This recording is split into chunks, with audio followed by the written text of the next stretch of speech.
Day 2 of the August 96 10-day retreat in Springwater.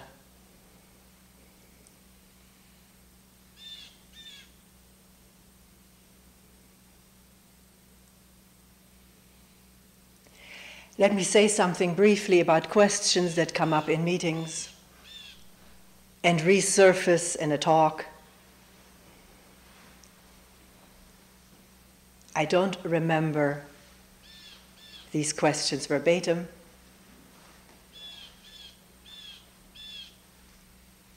And also, it usually happens that similar questions are asked by other people in the same retreat. So very often, several questions merge into a new one. So if you don't recognize the way you put it originally, please don't feel that you were not heard or misunderstood.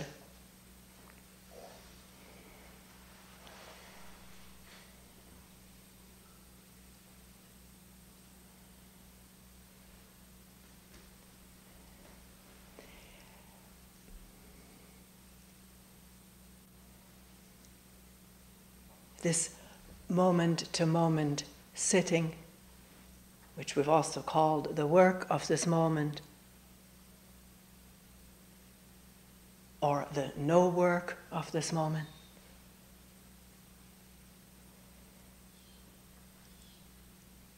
has several different aspects.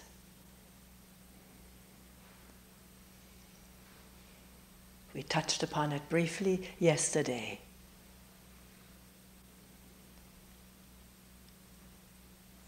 One is to be aware and thus illumine this massive conditioning,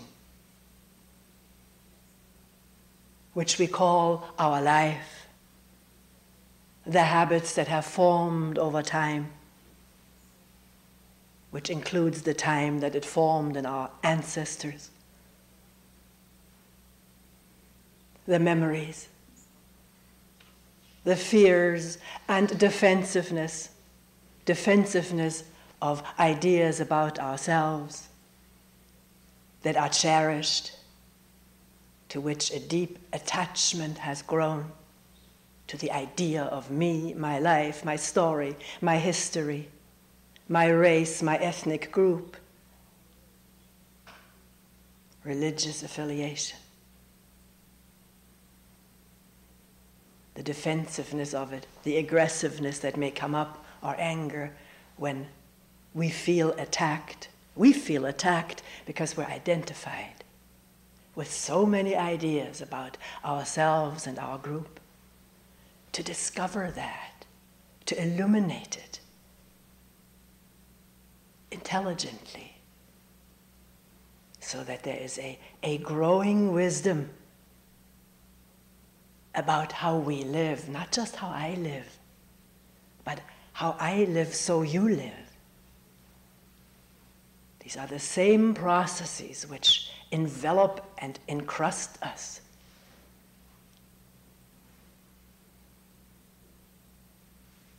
In a prison-like capsule, which we feel as our separate individuality. Mine separate from yours, with all the difficulties in relationship that we all experience.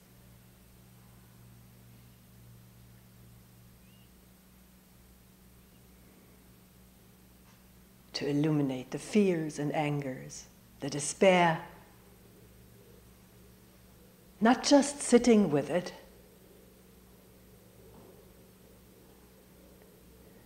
but to understand, how does it arise? Not analytically, but by observing patiently, from moment to moment. How ideas about ourselves, our life, how it should be and how it is not, create feelings of despair or isolation, which instantly translate themselves into physical malaise, discomfort or dis-ease. Very palpable, very real. the physical malaise, and therefore seemingly lending reality to the ideas that provoked it. What I am, what I should be, what I'm not, what others unfortunately are not for me, but could be if they only would. Thinking in that manner arouses the body into all kinds of painful or at least uncomfortable states. And to begin to penetrate that connection between how we think and talk and imagine ourselves or about ourselves and how this body feels and reacts to others. If we feel angry about ourselves, about someone else, we can't be in touch with each other. We can't hear each other, can we? Sort of craving confirmation of our imagery that the other one is indeed insensitive, or whatever ideas we have about the other person that arouses our ire. The idea has sort of self-fulfilling energies. We hear other people to conform to the image that we have of them. And the same with ourselves, which prevents the innocency of openness to the way we are this moment. This one brief moment of not yet an idea about myself and you.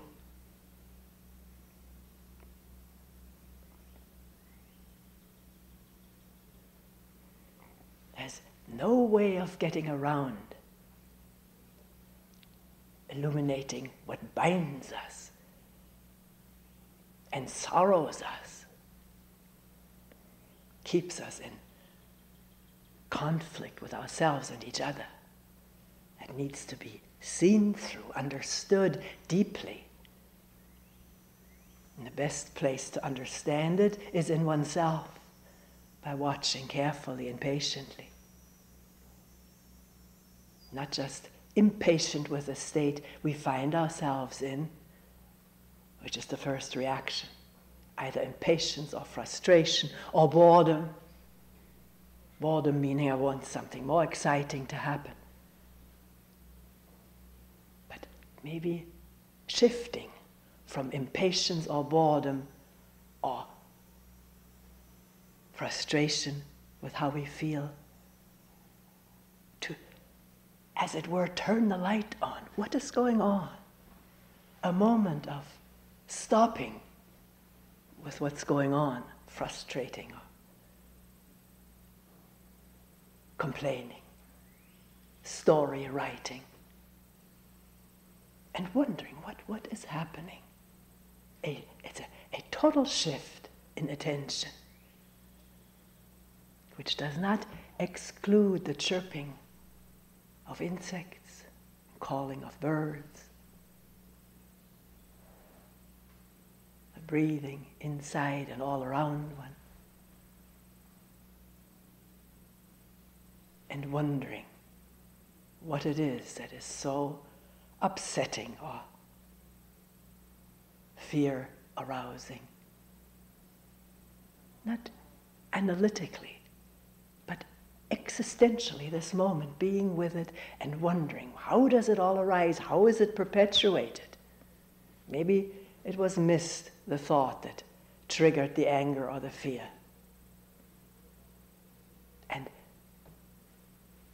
in the course of time, at least this has been my experience, there's more and more awareness of maybe single thoughts that get the organism going, mobilizing it into fear or anger or upset. But very often these single thoughts are not detected and one finds oneself upset. So then what keeps it going? Because no upset can last very long. The body is constantly recreating equilibrium. That's how it is programmed, has evolved to mend the cut. Crusty layer on top, and then the crusty layer falls off, and there's this amazing pink new skin. No one doing it. It happened all by itself. And in the same way with psychological wounds and cuts, they can quickly heal unless something perpetuates the situation.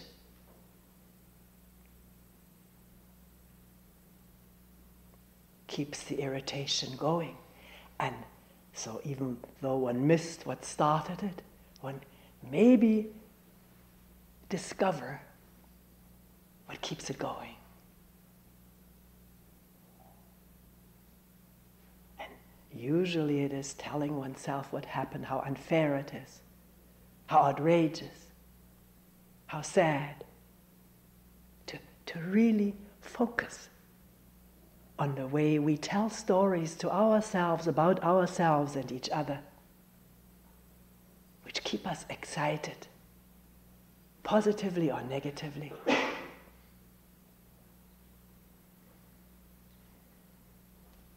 And very often craving that excitement. It's not always something we want to get rid of.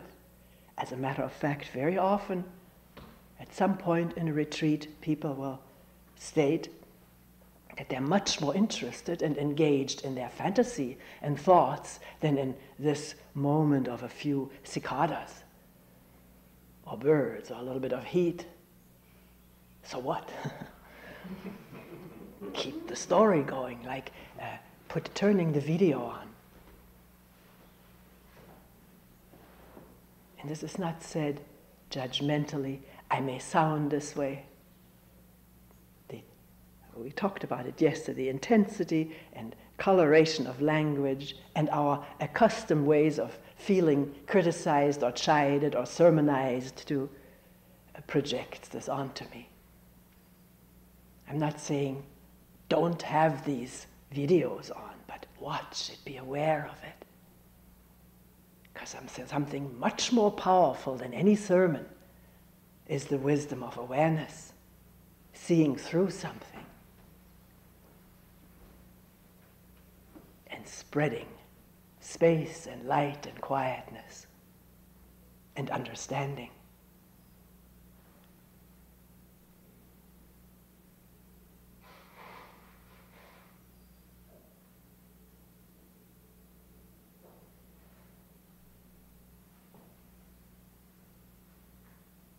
And the other aspect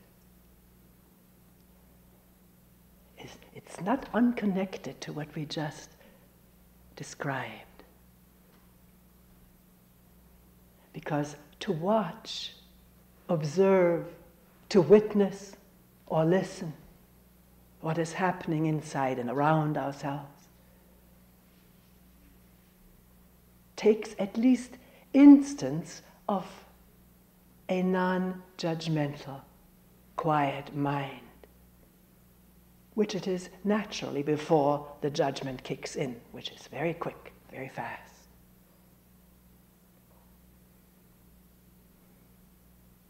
So this quietness of listening, whether something is happening inwardly or not, is the other aspect of sitting here or walking or eating or resting. A quiet, spacious listening that does not want something for itself. It is beyond that. But it illuminates wanting and fearing not to get it or to lose it if I had it.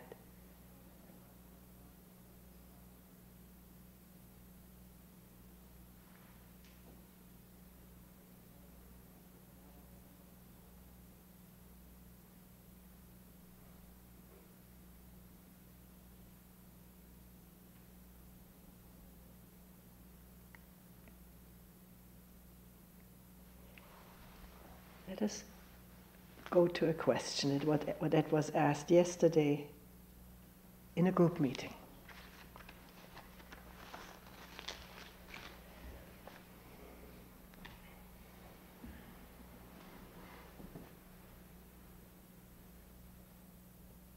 it went somewhat like this.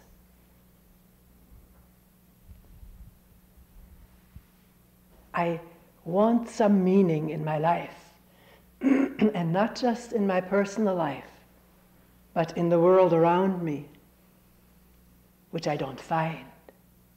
Everything seems so senseless, meaningless. And there's despair in thinking about it or becoming aware of it. I would like to know whether life is really worth living.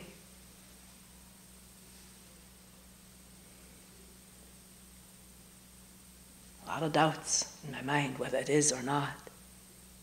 I haven't really found the worth, the meaning of my life.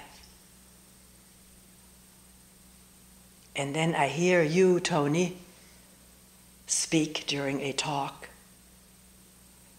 of some unfathomable depth to each one of us.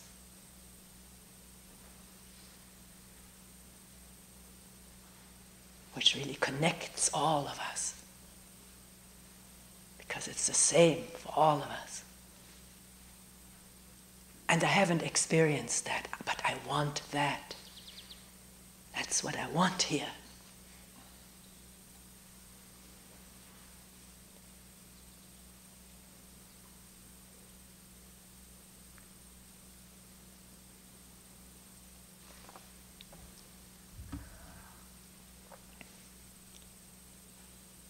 I think each one of us knows this question or this complex of questions very well, don't we?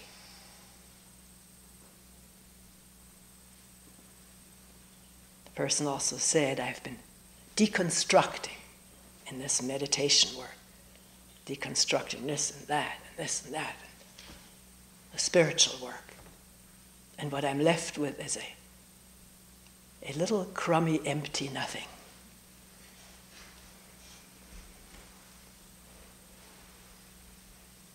Which I don't see any worth in either. Does that sound familiar? Because to really enter into a question, it's not helpful to think that this is somebody else's question. Somebody else's question is our own.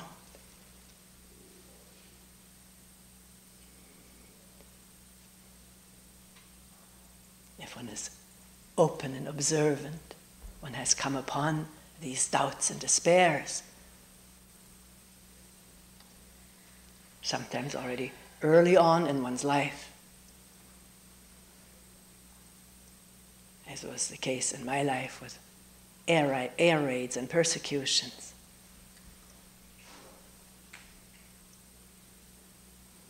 Millions of people reported dead at the front or in the air raid shelters. What was I born for? What was the use of all of this? And the depression that goes with these thoughts. The hopelessness, that person mentioned that too. I want some hope.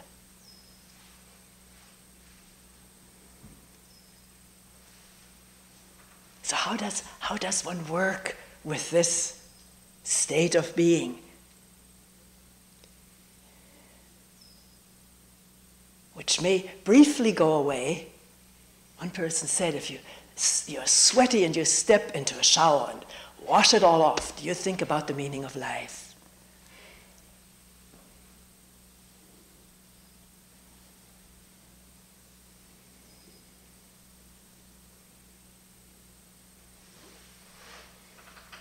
And then stepping out of the shower, does the world take on its meaningless aspect again? Because maybe thought is operating again,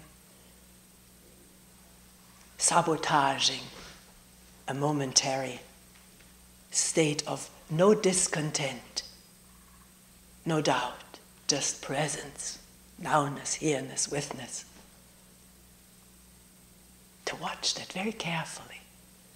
There's a lot to be investigated in our moment-to-moment processes, not just taken for granted and put up with, but like this shift we mentioned early, turning the light on it. What's happening right now that I feel so crummy and depressed and desperate again? And questioning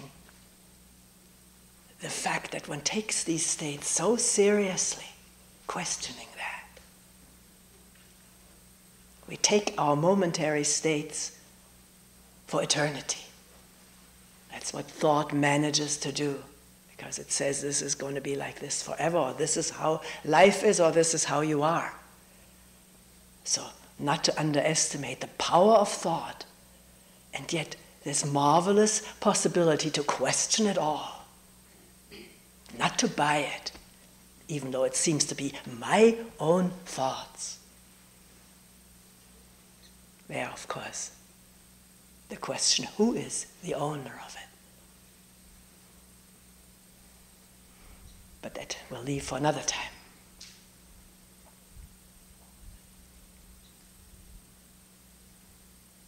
So, at the bottom of despair and depression, is it possible? We're asking, all of us here who are working on this together.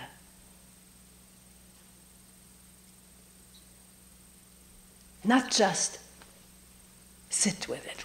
We have spoken in this way a lot, and that's what is often mentioned in spiritual training centers.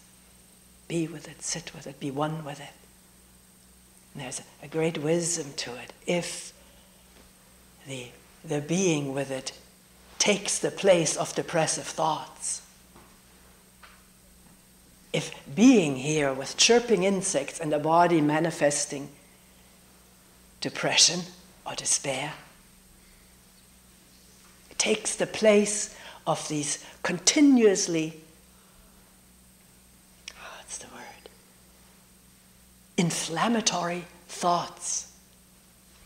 Then, as we already looked at, the body comes to balance again.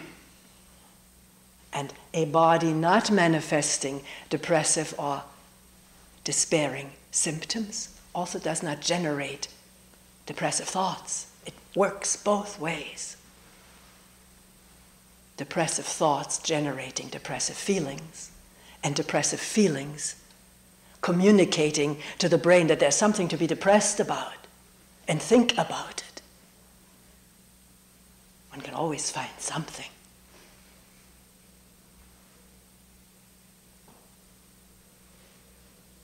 But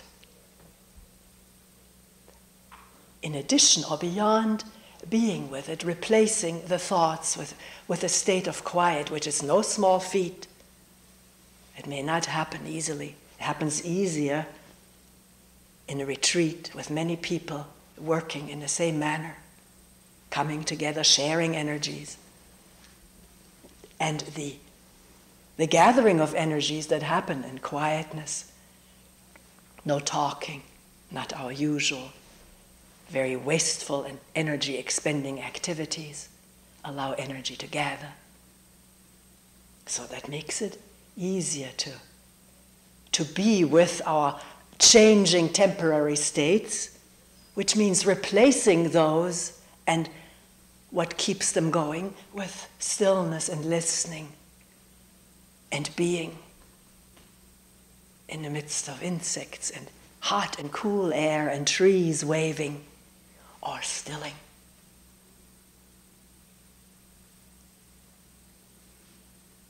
So beyond this, can there be a deepening of wisdom? What brings about these horrendous states that burden humanity, human beings like you and me, to really dig it, understand it. The power of imagery about what I am or should be.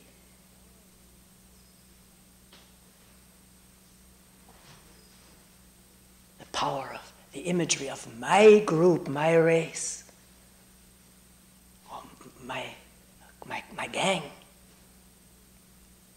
versus the others, the other gang, the other group, the other race.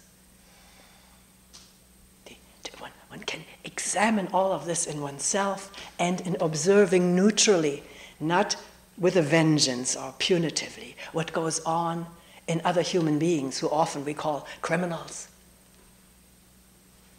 war criminals. What goes on in human beings that makes these horrendous actions possible of genocide by the hundreds of thousands of millions of people? To understand it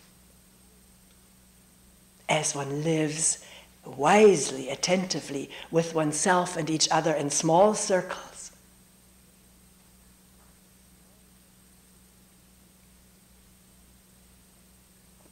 So that it's not just necessary to decry the meaninglessness of this world, but to understand what moves human beings due to tremendous power of brain work, memory work, ingenuity to create weapons, psychological weapons and physical weapons.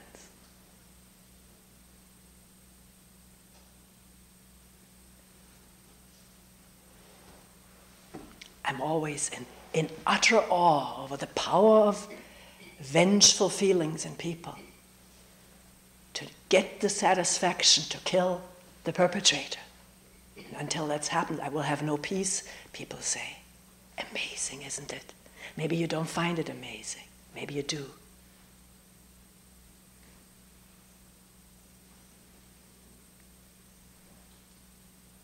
Not to say it's right or wrong, but how awesome it is, how we live so separate from a natural in-touchness, beyond ideas that have come through thousands of years of traditions upon us. And we keep regenerating them for our children.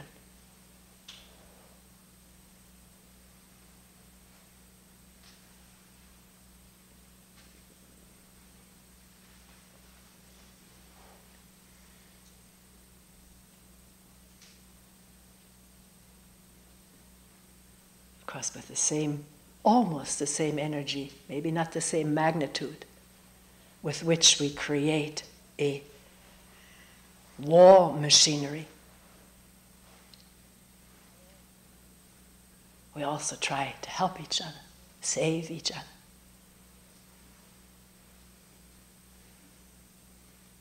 Take care of the little children whom we orphaned. I say we because we're all involved in this whole thing. As one humanity with one human consciousness evolved over millions of years.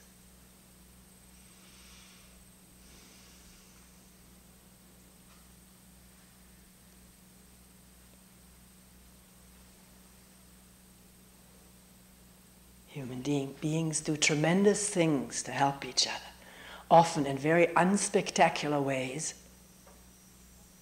often in very spectacular ways, to get attention, to feel better about oneself. So with this whole movement that one feels within oneself to help others, it merits a lot of questioning, a lot of illumination. Where is one coming from? Out of the need to improve one's image, because one feels so utterly lacking in self-confidence. I'm not condemning it, I'm just wondering about it. I'm examining it in myself.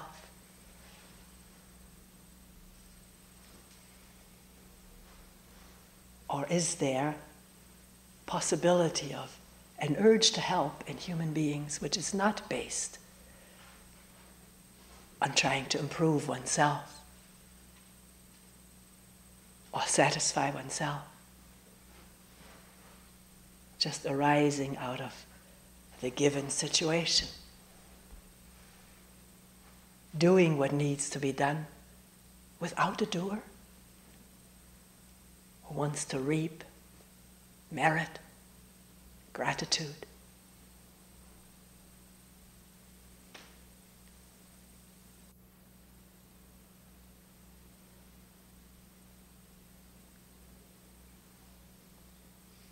So this is only the second day of a long 10 days and nights. Some of them, the next few, the weatherman says, will be very hot and humid.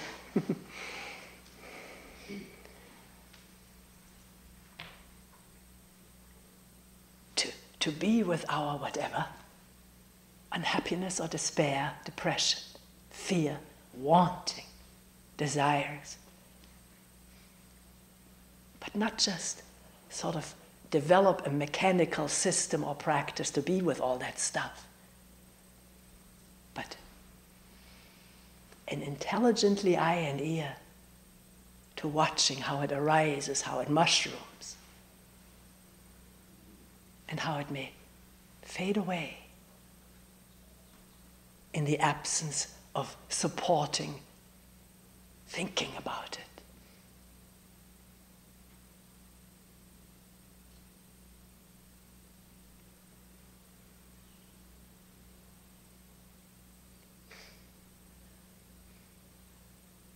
And that's the beauty of a moment of awareness, which means presence here and now. It has no need for any doer, for any self-image. If that arises or has arisen, the past moment, it's irradiated with attention, and therefore need not take over the power.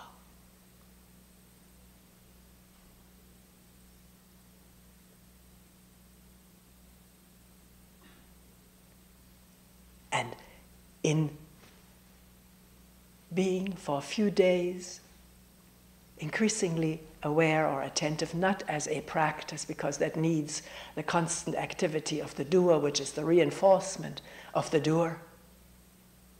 It's a simple, natural occurrence to wake up, to be here, to see, to hear, to feel and touch and listen quietly. It's very natural. Of course, what's superimposed upon all of this is thinking about it, and to begin to be wise about it, to discern that wisely. That thought has rushed in again, and with it all the emotions.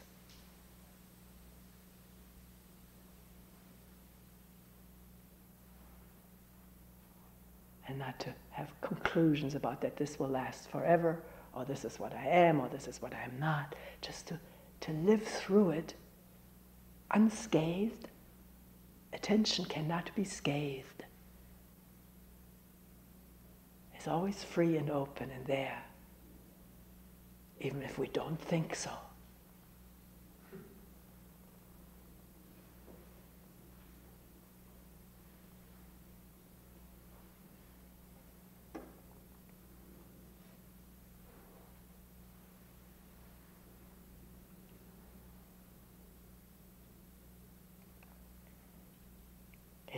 It's an amazing phenomenon, if you will, that when there is more and more attention, awareness, presence, things that happen to us that bother us, maybe a note one receives and it bothers one feels criticized, but the more attention, the less one needs to think about it after the upset happened. And the less one thinks about it after the upset happens, the more one forgets about it. The nervous system does not establish its connections in this durability which happens when we think over and over and over and over, and then some more about the same thing that happened to us. Then the odds are very great of thinking about it again. But many people report this, how quickly they forget, even though one may be very upset or angry or afraid for a moment. But it comes and goes like a cloudburst, thunderstorm, or just white clouds. The brain is not burdened with needing to thicken over these individual incidents, one after another.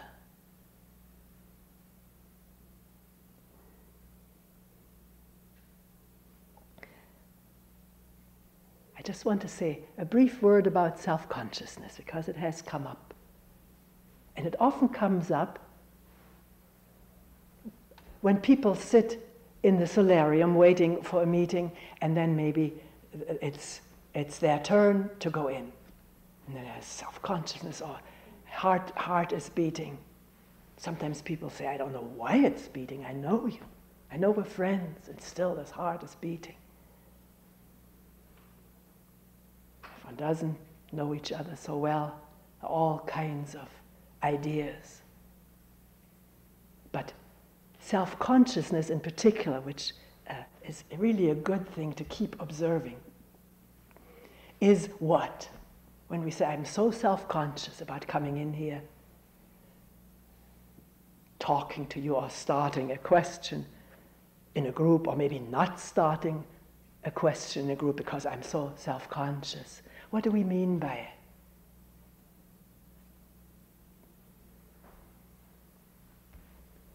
I remember myself once in a session at the Zen Center, walking there, the Kinhin line, in our flowing, beautiful robes, and feeling so beautiful myself. I thought, nobody walks quite as hara-like as I do. All these ideas one develops about oneself. And then suddenly feeling the imprisonment of this self-consciousness, and wondering if I could ever walk without self-consciousness, or be among people. Maybe a little bit easier if one walks through the woods, but being among people, saying something in a group. Well, in simple words, self-consciousness is thinking about oneself, isn't it? Imaging about oneself. That activity, keeping going, having all kinds of effects on the body-mind. The imagined audience, which may not be congruous with a real audience, nobody may even be looking at one, but one thinks so.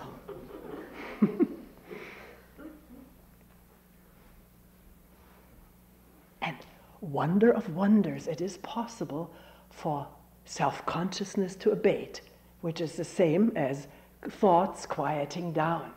If thoughts generally quiet down, thoughts about oneself quiet down with it. And thoughts do quiet down more and more the more one realizes how unimportant a lot of the stuff is that they produce. There's this growing wisdom we've talked about. Seeing through it and losing interest in some of these things which seem so important about oneself. But a lot of it is just plain habit, shyness, whatever. Connected with images, which are not of a permanent nature, not inevitably there, but it's for each one of us to discover the immense release and freedom when the brain is quiet with that kind of stuff, and one walks freely without needing to think about it.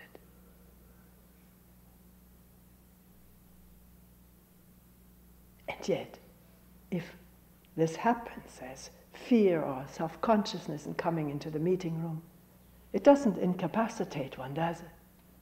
One still comes in and sits down. Let it be.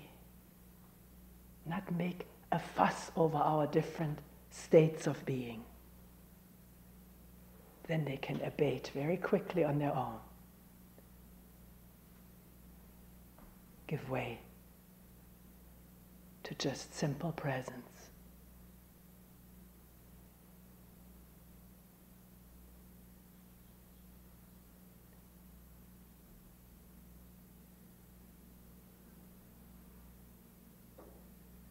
We will end here for today.